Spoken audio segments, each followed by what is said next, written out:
This is our medieval history Go Fish card game.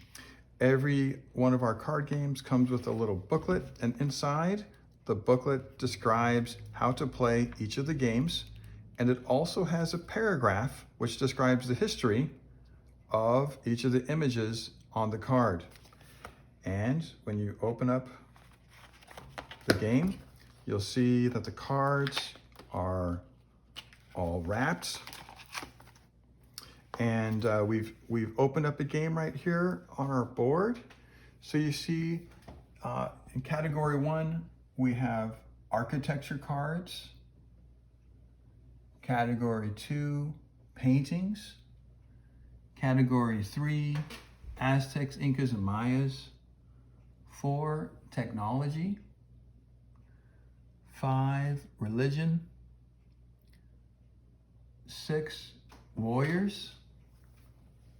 7, royal power. 8, warfare.